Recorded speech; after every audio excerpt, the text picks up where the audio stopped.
Things అతను ఆలోచించగలడో, ఏవి వాళ్ళని చాలా భయపెట్టగలవో, లేకపోతే ఏవి చాలా ఆనందం ఇవ్వగలవో అన్నీ కనిపిస్తాయండి. అండ్ సినిమా జర్నీయే డ్రీమ్స్ నుంచి బయటకు వచ్చేది. అండ్ అలాంటి జర్నీ. సో పీడ కళలు ఉంటాయి, మంచి కళలు ఉంటాయి. అండ్ దాని నుంచి ఎట్లా బయటకు వచ్చాడో హీరో అనేది స్టోరీ. మొత్తం ఫిక్షనల్గానే ఉంటుందా, లేదంటే ఏమైనా రియల్ స్టోరీస్ని ఏమైనా బేస్ చేసుకున్నారా? Real dreams? మ్యాక్సిమం ఫిక్షన్ అండి, మ్యాక్సిమం ఫిక్షన్. ప్రశాంత్ గారు, మీ లైఫ్లో bad dream and good dream చాలా ఉన్నాయండి. కొన్ని గుర్తుంటాయి, కొన్ని గుర్తుండవు. బట్ డ్రీమ్ క్యాచర్ చేశాక నాకు వచ్చిన ఎక్స్పీరియన్స్ ఏంటంటే, జనరల్గా మనం ఏదైనా పని చేస్తున్నప్పుడు బాగా ఇన్వాల్వ్ అయిపోతే పడుకున్నా మనకు అదే ఆ వాయిస్లో వస్తుంటాయి, అలాగే అవే గుర్తుంటుంటాయి. కానీ డ్రీమ్ క్యాచర్ సినిమా చేసిన తర్వాత నాకు యాక్చువల్గా కొన్ని డ్రీమ్స్ వచ్చి అవి కొన్ని నిజమయ్యి అలా కొన్ని జరిగాయి నిజంగా నా లైఫ్లో. అండ్ ఇంకా చాలా ఉన్నాయి, అవి నేను సందీప్తో షేర్ చేసుకున్నాను. కానీ అవి నిజమైనప్పుడు మాట్లాడుకుందాం అని చెప్పి ఇలా వదిలేసాం మేము. ఇంకా ఆల్ ది బెస్ట్ అండి. థ్యాంక్ యూ అండి, thank you so much. Thank you. Sandeep గారు హాయ్ అండి. హాయ్ అండి. హాయ్. ఈ థీమ్ ఇదంతా చూస్తుంటే హాలీవుడ్ మూవీలా ఉంది, హాలీవుడ్ డబ్బింగ్ మూవీలా ఉంది. షూటింగ్ అంతా ఇక్కడ చేశారా, అక్కడ చేశారా అండి? షూటింగ్ అంతా కంప్లీట్లీ షార్ట్ ఇన్ హైదరాబాద్ అండి. హైదరాబాద్ అవుట్స్కర్ట్స్లో తీసాము. సో యాక్చువల్లీ చాలామంది ఈ సినిమా చూసినప్పుడు అదే అడుగుతున్నారు నన్ను, మొత్తం షూటింగ్ ఇక్కడ తీసారా బయట తీసారా అనేది. మొత్తం అంతా totally 100% local made cinema. And మన సిటీని కూడా ఇంత బ్యూటిఫుల్గా చూపించగలం అనేది మేము ట్రై చేసాం. లైక్ ఎందుకు మనం చాలా అందమైన హై రైజ్ బిల్డింగ్స్ అన్నీ యుఎస్ యూకేకి వెళ్ళి ఎందుకు చూపించాలి, మన హైదరాబాద్లో ఎన్ని బిల్డింగ్లు ఉన్నాయి, హైదరాబాద్ ఎంత అందంగా తయారవుతుంది. అండ్ అది చాలా important part of dream catcher world అండి. అంటే మన కొత్త నాలెడ్జ్ సిటీ అయినా మీరు లేకపోతే ఫైనాన్షియల్ డిస్ట్రిక్ట్ వైపు చూసినా, సో అక్కడ చాలా ఇన్స్పిరేషన్ వచ్చింది నాకు అక్కడి నుంచి. అరే వీటిని బాగా చూపించాలి, హైదరాబాద్ సిటీని కూడా బాగా చూపించాలి అనేదే మా ప్రయత్నం. So it's all shot in Hyderabad అండి కంప్లీట్లీ. ఆల్ ది బెస్ట్ అండి. Prashanth, thank you so much. Hi sir. Hi. ట్రైలర్లో మీ లుక్ చూసి ఈ హీరో ఎవరో అడివిశేషు ప్లస్ రానా ఇద్దరిని కలిపితే ఈ హీరో అన్నట్టు కామెంట్ చేస్తున్నారు చాలా. కామెంట్స్ చదివారా? ఏంటి దాని మీద మీ రెస్పాన్స్ ఏంటి? ఏమో సార్, ఇంకేం చెప్తాం మనం. ఏదో రాశారు, వాళ్ళకి అలా అనిపించి ఉంటుంది, రాశారు అంతే. అంటే ఆ ఇద్దరు హీరోలని కలిపితే మీరు ఉన్నట్టున్నారు కదా, ఆ హీరోల నుంచి మీరు ఇన్స్పైర్ అయ్యేది ఏంటి? లేదు సార్, అంటే వర్క్ పరంగా నేను ఇద్దరి నుంచి బాగా ఇన్స్పైర్ అవుతాను. బికాస్ అడివిశేష్ గారు is a self made star, Rana గారు is a very hard worker అండి. ఇద్దరి నుంచి ఇన్స్పైర్ అవ్వడానికి చాలా ఆస్పెక్ట్స్ ఉన్నాయి. బట్ పర్సనల్గా వాళ్ళిద్దరూ చాలా చిల్ గైసే. మీరు వాళ్ళతో సెషన్లో కూర్చున్నారు అంటే వాళ్ళు చాలా అంటే మేమందరం ఎలా డిస్కస్ చేస్తాం వాళ్ళు అలాగే డిస్కస్ చేస్తారు. బట్ పని మీదకి వచ్చేసరికి రాక్షసులు అండి ఇద్దరు. అంటే అది నేను విన్నాను, నేను ఎప్పుడు పర్సనల్ కలవలేదు కానీ నేను విన్నాను అది. సో ఓకే, అంటే లైక్ కొంచెం చూడడానికి బాగున్నారు అంటే ఫైన్, వాళ్ళిద్దరు బాగుంటారు, నన్ను కూడా బాగున్నారు అన్నట్టే కదా, అలా హ్యాపీగా ఫీల్ అయిపోవడం అంతే. ఓకే అండి, wish all the best. Thank you sir. Thank you. Director గారు సార్ హాయ్. హాయ్ అండి. హాయ్. ఇది 2020లో స్టార్ట్ చేసామన్నారు. సో 2020లో చూసుకుంటే కోవిడ్ స్టార్ట్ అయింది. అప్పుడు చూసుకుంటే థియేటర్లు అనే మైండ్ కూడా లేదు, అంటే సినిమాకి వెళ్తారని కూడా లేదు. అప్పటికప్పుడు ఇంకా ఓటీటీ కొంచెం వస్తుంది. బట్ మీరు ఎందుకు అప్పుడు డేర్ స్టెప్ వేశారు, అంటే థియేటర్ గారు వెళ్తుందని ఫిక్స్ అయ్యారా? అంటే ఫిల్మ్ తీసేటప్పుడు నేను ఎప్పుడు అంటే మీడియం అనేది ఆలోచించనండి జనరలీ. అంటే లైక్ ఎందుకంటే అలా తీస్తే మనం చాలా వరకు దానికి టైలర్డ్గా లేకపోతే స్టోరీ నుంచి కొంచెం దూరంగా వెళ్ళిపోయి ఏదో ఓటీటీ అంటే మేబీ ఈ సీన్లు కట్ చేసేయలేమో, మేబీ తక్కువగా రాయలేమో, ఆర్ థియేటర్ అంటే ఇంకా గ్రాండ్గా రాయలేమో. బట్ ఆ విషయంలో మనం కథకి ఏం అవసరం అనేది మర్చిపోతాం. సో అలా రాయలేదు నేను. సో నేను నాకేంటి తెలుసు, నాకేం ఇంట్రెస్ట్ ఉంది, నేను ఎలాంటి సినిమా తీయగలను అనేదే రాశాను. అండ్ రిలీజ్ అనేది ఇంకా డిపెండ్స్ ఆన్ ద సిచ్యువేషన్ అండి. ఇప్పుడు థియేటర్కి వెళ్ళి కొట్టాలి అని ఏం లేదు, ఓటీటీకే చేయాలని ఏం లేదు. We just made a film which we think is very good and which ever medium it comes out అంతే. 21లోనే కంప్లీట్ అయిపోయింది అన్నారు కదా, 25కి వెళ్తున్నారు. సో ఎందుకు అంత గ్యాప్ తీసుకున్నారు? అంటే పెద్ద మూవీస్ ఉన్నాయని కాస్త వెనక్కి వెళ్ళే అవకాశం ఉందా?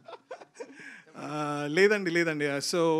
సో బేసిక్లీ మధ్యలో మనకి కొన్ని ఫండింగ్ ఇష్యూస్ అవన్నీ వచ్చాయి, because of which movie stop అయిపోయింది ఆల్మోస్ట్ మధ్యలో. అండ్ దెన్ రీఎడిట్ చాలా work scenes we trim down. ఎందుకంటే నేను ఒక ఫస్ట్ టైం డైరెక్టర్గా నేను చాలా ఇన్ఎక్స్పీరియన్స్డ్ అనే చెప్పాలి. ఎందుకంటే పోస్ట్ ప్రొడక్షన్ అనేది ఫర్ ద ఫస్ట్ టైం చూస్తున్నాను నేను. సో నాకు దాన్ని ఎగ్జాక్ట్లీ ఎట్లా హ్యాండిల్ చేయాలి ఏంటి అనేది నేర్చుకోవడానికి కొద్దిగా టైం పట్టింది. And then slowly when we got the funding అంతా అయిన తర్వాత దెన్ లాస్ట్ 1 year నుంచి సాలిడ్ వర్క్ నడిచి we finish the film and ఇప్పుడు రిలీజ్ చేస్తాం. హీరో గారు కంగ్రాట్స్, లుక్స్ అన్ని చాలా బాగున్నాయి. Thank you sir, thank you. And అంటే డ్రీమ్ క్యాచర్ పక్కన పెడితే అంటే ప్రతి ఒక్కరికి కూడా ఒక డ్రీమ్ రోల్ అని ఉంటుంది. సో మీకు ఎలాంటి డ్రీమ్ రోల్ ఏమైనా ఉందా? అంటే నాకు విలన్గా ప్లే చేయాలని ఉంది సార్. నేను అలా అనుకుని ఇండస్ట్రీకి వద్దాం అనుకున్నాను, బట్ ఓకే అట్లీస్ట్ ఒక క్యారెక్టర్ వచ్చినా చాలా అనుకున్నాను. సందీప్ నన్ను హీరో చేశాడు. సందీప్ గారు, జస్ట్ 1 వీక్ ఉంది కదా రిలీజ్, ఎట్లా రీచ్ అవుద్ది అనుకుంటున్నారు? మీరు ఎట్లా ప్లాన్ చేస్తున్నారు ఈ 1 వీక్లో? అంటే రీచ్ వైజ్ చూసుకుంటే we're being very specific about it అండి. So we know that it's a multiplex film. So ఆ వేగా మనం చూసుకుంటే we're only targeting theatres like that. ఇప్పుడు హైదరాబాద్, వైజాగ్, విజయవాడలో ప్రమోషన్స్ నడుస్తాయి అండ్ దాట్స్ గోయింగ్ గ్రేట్. ఇప్పుడు నెక్స్ట్ 3-4 డేస్లో స్టార్ట్ అవుతుంది అది. సో చాలా స్పెసిఫిక్గా హిట్ చేస్తున్నాము. We are not focusing on rural crowd that much. ఎందుకంటే ఇలాంటి సినిమా చూడగానే ప్రతి ఒక్కటి ఇంగ్లీష్ సినిమా ఓకే ఎందుకు లేదు అన్నట్టు వదిలేసే ఛాన్సెస్ ఎక్కువ ఉన్నాయి. So being specific about it and we know we are a small film. మేము ఏదో పెద్ద సినిమా, మేము చాలా పెద్ద థింగ్ చేసేస్తున్నాం అని ఈగో ఏం లేకుండా చాలా హంబుల్ అప్రోచ్లో చేస్తున్నామండి. సందీప్ గారు, కొత్త డైరెక్టర్కి చాలా డ్రీమ్స్ ఉంటాయి, లైక్ అట్లా చేయాలి ఇట్లా చేయాలి మూవీ అని. బట్ ప్రొడక్షన్ వాల్యూస్ మాత్రం మీకు అనుకున్నట్టు రిసోర్సెస్ ఉండకపోవచ్చు. ఆ స్ట్రగుల్ ఎట్లా పడ్డారో యాజ్ ఎ క్రియేటివ్ పర్సన్గా? That uh complete credit actually ఇవ్వాల్సింది మన direction team. They are not here actually. Varada and Khushi అని మా ఇద్దరు డైరెక్ట్ ఏడీస్. అండ్ వాళ్ళు వెతికిన లొకేషన్లు అసలు నేనే షాక్ అయిపోయాను. ఎందుకంటే మేము అన్ని విషయాల్లో చాలా కేర్ఫుల్గా ఉన్నామండి. కాస్ట్యూమ్ కలర్ దగ్గర నుంచి బ్యాక్గ్రౌండ్ పెయింట్ ఏముంది, అసలు మొత్తం సినిమా థీమ్స్ ఎట్లా ఉన్నాయి, సీన్కి కలర్ స్పేస్ ఏమి ఉండబోతుంది. సో చాలా స్మార్ట్ ప్రొడక్షన్ ఉందండి ఫిల్మ్లో. సో మీకు ఎక్కడ కూడా సినిమా చూసినప్పుడు మన జనరల్ కమర్షియల్ సినిమాలో ఉండే ఫ్రేమ్స్ కనిపించవు, బట్ ఎందుకో తెలియదు రిచ్గా కనిపిస్తుంది. మనకి డ్రీమ్స్ మీద తెలుగులో కూడా చాలా సినిమాలు వచ్చినాయి. మీరు ఇన్సెప్షన్ నుంచి కొంచెం ఇన్స్పైర్ అయి తీసుకున్నాను. సో మనకు తెలుగులో చూసుకుంటే డ్రీమ్స్ నిజం అవ్వటం అనే త్రిపుర సినిమా ఉండింది. సో వాటిల నుంచి కంపేర్ చేసుకుంటే డ్రీమ్ క్యాచర్ అన్నది ఏ విధంగా డిఫరెంట్గా ఉండబోతుంది అండ్ ఏ విధంగా ప్రేక్షకులను ఎంగేజ్ చేస్తుందని మీరు చెప్పగలరు? డ్రీమ్ క్యాచర్ ఆ విధంలో వీఆర్ కంప్లీట్లీ స్టోరీ బేస్డ్ అండి. అంటే మీకు ఈ సినిమాలో కంపేర్ చేస్తే our film is completely concept oriented and pace of the film చాలా ఫాస్ట్ అండి. చాలా ఫాస్ట్గా వెళ్తుంది సినిమా. మీరు పట్టుకునే లోపల సినిమా జారుతూ ఉంటుంది. సో ఆ వేలో ఒక జనరల్లీ మనకి యాక్షన్ సినిమాల్లో నార్మల్లో సిచ్యువేషనల్ టెన్షన్ ఉంటుంది. అంటే ఇక్కడ హీరోయిన్ చనిపోబోతుంది, సో ఏంటి, లేకపోతే ఇక్కడ బాంబ్ బ్లాస్ట్ అవుతుంది ఏంటి. ఇందులో మీరు ఒక యూనిక్ థింగ్ ఎక్స్పీరియన్స్ చేసేది ఏంటంటే మెంటల్ టెన్షన్.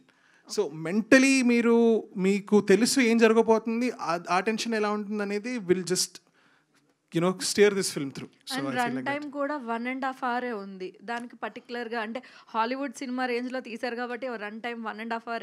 అండ్ మ్యూజిక్ కూడా ఒక సాంగ్ ఏనండి ఉంది, ఇంకా ఓన్లీ వన్ సాంగ్, అది rap. Rap and English song. Anisha right? Archisha. Archisha. Hi, looking so good. So యాక్చువల్గా డ్రీమ్స్ అంటే మనం డ్రీమ్స్ కూడా టైంని బట్టి అవి నిజం అవుతాయి అని మనం అనుకుంటూ ఉంటాము. సో ఎర్లీ మార్నింగ్ వచ్చే డ్రీమ్స్ నిజం అవుతాయి అని అనుకుంటాము. సో అలాంటి డ్రీమ్స్ ఏమైనా మీరు నమ్ముతారా అలాంటి వాటిని?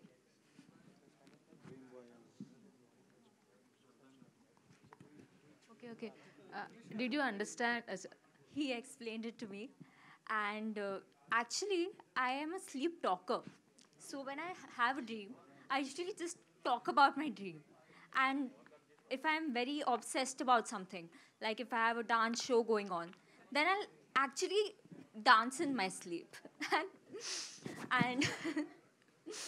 and yeah, so I think dreams may, what happens is something you're really obsessed about, that's what keeps on going behind your mind, and that's what comes out also. So yeah, sleep talking, sleep dancing, I've done it all. Let us share your experience with this movie.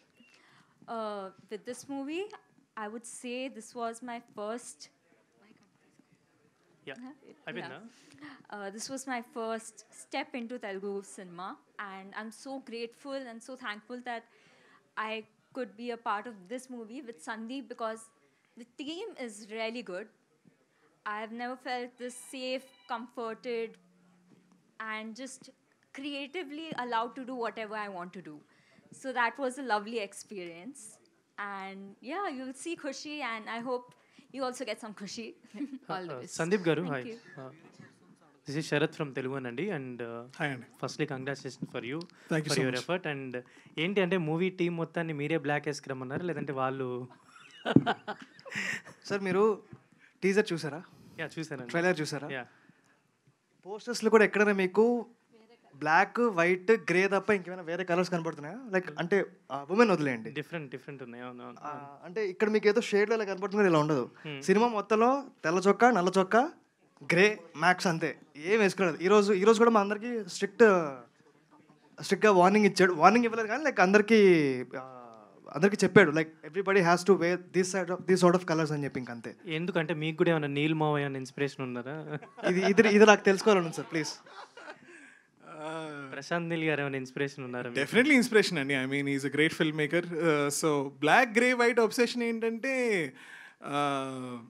ఈ సినిమాకి అదే correct colour అనిపించింది కాబట్టి ఇంకా అదే వేస్తున్నాం, అంతే, అంతకు మించి ఏం లేదు. So that's what it is. But yeah, Prashanth Neel గారు is a great inspiration to make films. So ఏంటి అంటే